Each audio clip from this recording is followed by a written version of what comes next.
여러분 안녕하십니까? 여수 MBC 뉴스데스크입니다. 이재명 대통령은 후보 시절 불황에 빠진 여수 산단을 집중 지원하겠다고 약속했는데요. 그런데 여수 지역을 고용 위기 지역으로 지정하는 정부의 결정이 늦어지면서 지역사회에선 골든타임을 놓치는 게 아니냐는 우려가 커지고 있습니다. 최황지 기자입니다. 이재명 정부 출범 후 4주차, 여수 지역 국회의원들과 노동계가 여수 산단에 대한 정부 차원의 신속한 대응을 촉구했습니다. 고용 위기 지역 지정과 관련해 지난달 현지 실사가 있었지만 노동부 장관의 공백 속에 결과는 늦어지고 있습니다. 여수의 위기는 단순한 경기 불황이 아닙니다. 산업 전환기에서 발생한 구조적인 고용 붕괴이며 국가가 책임져야 할 위기입니다.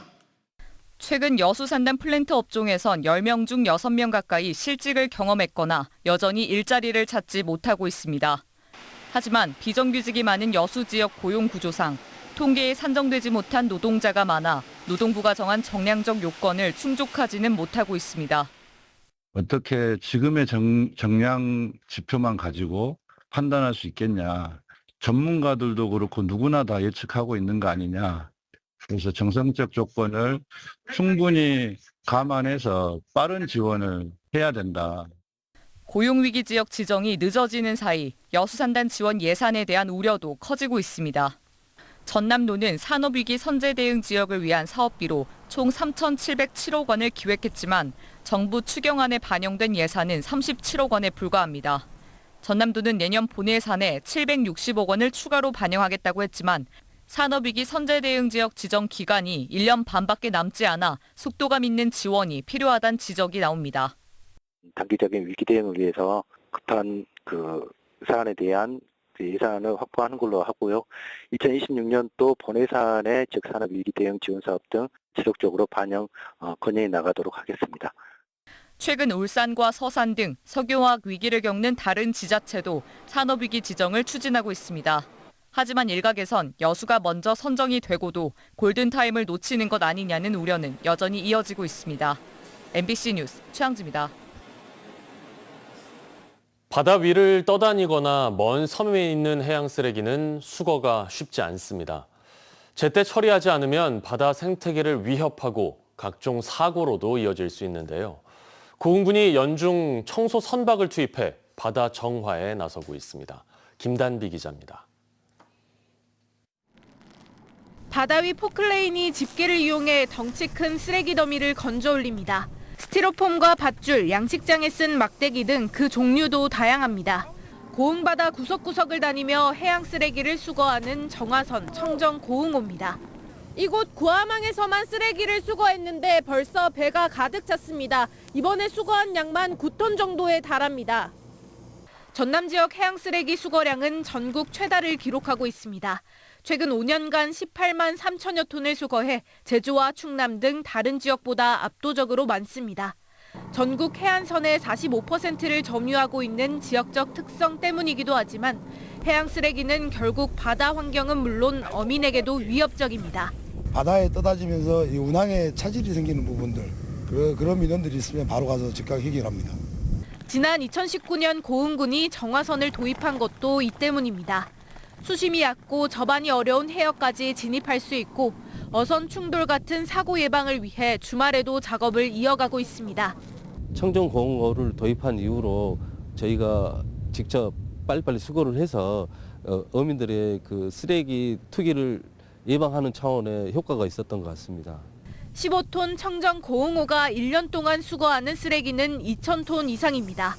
고흥군은 정화선 추가 건조를 위한 국비를 지난해에 이어 올해에도 지속적으로 요청할 계획입니다. MBC 뉴스 김담희입니다.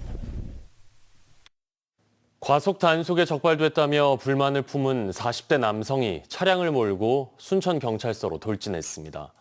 경찰서 현관이 완전히 파손될 정도로 충격이 컸는데요. 다행히 인명피해는 없었습니다. 유민호 기자입니다. 순천경찰서 로비 안. 갑자기 검은색 SUV가 유리로 된 현관으로 돌진합니다. 차량은 경찰서 안쪽 벽을 들이받고 한 차례 더 충돌한 뒤 멈췄습니다. 어제 저녁 8시 20분 40대 남성이 차량을 몰고 경찰서 정문을 통과한 뒤 내부까지 침입했습니다. 현관 유리문이 산산조각 났고 차량이 들이박은 안쪽 벽은 움푹 패였습니다. 해당 차량은 앞 범퍼와 함께 사이드 미러까지 훼손됐습니다. 당시 경찰관들이 근무 중이었지만 오가는 사람이 없어 이 사고로 인명피해는 발생하지 않았습니다.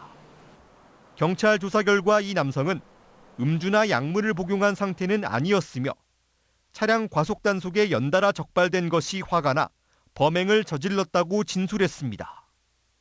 실제 올해만 12차례 과속 단속에 걸린 것으로 확인됐습니다. 경찰은 남성에게 특수공용 물건 손상, 특수침입 혐의를 적용해 현장 체포했고 조사를 마무리한 뒤 구속영장을 신청했습니다. MBC 뉴스 유민호입니다. 전남 농수산식품 수출이 28개월 연속 증가세를 기록했습니다.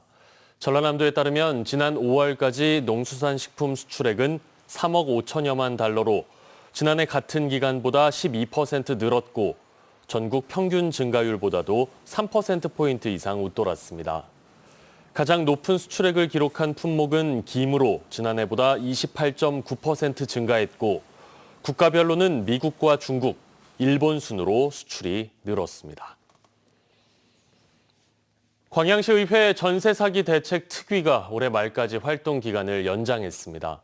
광양시의회는 전세 사기 대책 특별위원회가 지난해 9월 6일 구성돼 오는 30일까지 활동할 계획이었지만 지역 내 전세 사기 피해에 대한 지속적인 대응과 예방이 절실함에 따라 올해 말까지로 활동 기한을 연장하기로 했습니다. 최근 2년 동안 전남 지역 내 전세 사기 피해는 모두 970여 건, 900억여 원에 이르고 있으며 이 가운데 46%가 광양에서 발생한 것으로 집계되고 있습니다. 100년 넘게 지역의 공공의료를 책임져온 목포시 의료원이 심각한 경영난에 직면했습니다. 병상 가동률은 떨어지고 적자 규모는 갈수록 커지고 있는데요. 공공의료기관으로서의 기능 유지를 위해 당장 실효성 있는 대책 마련이 필요하다는 목소리가 커지고 있습니다. 문현철 기자입니다. 1897년 목포항 개항과 함께 공립병원으로 문을 연 목포시 의료원. 한 세기 넘게 전남 산암권 주민들의 건강을 지켜온 대표적인 공공의료기관이지만 현재는 위기 상황에 놓였습니다. 병상 가동률은 코로나19 이전 85%에서 지난해 65%까지 떨어졌고 입원 환자도 9만 2천여 명에서 7만 명 수준으로 줄었습니다. 외래 환자 수는 소폭 늘었지만 경영 수준은 빠르게 악화됐습니다. 2019년 4억 원 흑자를 냈던 당기순이익은 2023년 19억 원, 지난해는 32억 원 적자로 전환됐습니다. 손실보상금을 제외한 실질 적자폭은 지난해 50억 원에 달했습니다. 진료량 감소, 인건비와 운영비 상승, 필수 의료 인력 확보의 어려움까지 겹치며 의료원이 감당해야 할 부담은 커지고 있지만 실질적인 재정 지원은 부족한 실정입니다. 전국 35개 지방의료원 중 기초지자체가 단독 운영하는 곳은 목포를 포함해 4곳뿐. 순천, 강진처럼 전라남도가 운영하는 체계와 달리 시설 개선이나 전문 인력 확보에도 제약이 많습니다. 목포시 의료원의 경우 공공병원으로서 역할을 하다 보니까 착한 적자가 계속적으로 쌓일 수밖에 없는 구조입니다. 저는 산암권 주민들이 의료 서비스를 제대로 제공받기 위해서는 전라남도가 도립으로 전환해서 목포시의 의료원에 재정 지원을 해줄 수 있는 그런 방안도 검토해야 된다고 생각합니다. 목포항 개항과 함께 지역 공공의료의 중심 역할을 해온 목포시 의료원. 지금도 감염병 대응과 응급진료 등 공익적 기능을 수행하고 있지만 재정 문제가 해결되지 않으면 존립 자체가 흔들릴 수 있다는 우려가 커지고 있습니다. MBC 뉴스 문현철입니다. 고흥 황금 개체굴이 중국 수출길에 올랐습니다. 이번에 수출된 물량은 총 7톤 3,500만 원 규모로 다음 달부터는 매주 7톤씩 연말까지 180톤이 수출될 예정입니다. 수출된 굴은 중국 샤먼시에 본사를 둔 굴 가공 유통 전문 기업을 통해 현지 고급 레스토랑의 식재료로 공급됩니다. 황금 개체굴은 고흥군이 2023년 세계 최초로 양식에 성공했고 상표 등록과 지리적 표시제를 획득한 수산물로 일반 자연산 굴보다 성장 속도가 빨라 연중 대량 생산이 가능합니다. 광양 지역 일부 도로가 도로 점용 공사 뒤 제대로 복구되지 않고 있습니다. 광양시의회 정구호 의원은 지난해 말 기준 시가 관리하고 있는 1230여 킬로미터의 도로 가운데 광영동과 금호동 일대 등 일부 구간의 도로들이 도로 점용 공사 뒤 임시 포장 상태로 방치되면서 운전자들의 운행 불편은 물론 교통사고 발생 가능성도 높아지고 있다고 지적했습니다. 정 의원은 이와 관련해 시 행정의 도로 점용 허가와 복구 기준이 명확하지 않기 때문이라며 공사정보 사전 공개와 공사 완료 뒤 즉시 본포장 의무화 등 구체적인 개선안이 마련돼야 한다고 주장했습니다. 비는 내일 새벽부터 소강 상태를 보이겠고 낮부터는 기온이 다시 오르겠습니다. 내일 전남 동부권의 아침 최저 기온은 20도, 한낮 최고 기온은 25도에서 27도로 오늘보다 조금 높겠습니다. 바다의 물결은 남해서부 앞바다에서 0.5에서 1m, 먼 바다에서 최고 1.5m로 잔잔하게 일겠습니다. 당분간 기온과 습도가 높아 체감 온도가 크게 오르겠습니다. 온열 질환에 주의하시기 바랍니다. 고흥군에 150호 규모의 고령자 전용 공공임대주택이 들어섭니다. 고흥군과 한국토지주택공사는 오늘 고령자 복지 공공임대주택 사업 업무 협약을 맺고 원활한 사업 추진을 위한 협력체계 구축을 약속했습니다. 사업 대상지는 도양읍 용정리 일대로 총 사업비 452억 원이 투입돼 임대아파트 150호와 사회복지시설이 결합된 주상복합형 건축물이 들어섭니다. 임대주택에는 무주택자인 65세 이상 기초생계 수급자와 국가유공자, 차상위 계층 등이 입주할 수 있습니다.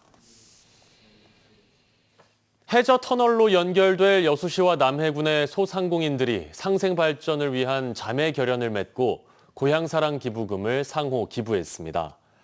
여수시 소상공인연합회와 남해군 소상공인연합회는 최근 지역 간 소상공인 네트워크를 강화하고 정보 교류와 공동사업 추진을 통해 지역 경제의 균형 발전을 도모하기로 하는 내용의 상생발전 자매결연 협약을 체결하고 고향사랑 기부금 100만 원을 상호 전달했습니다.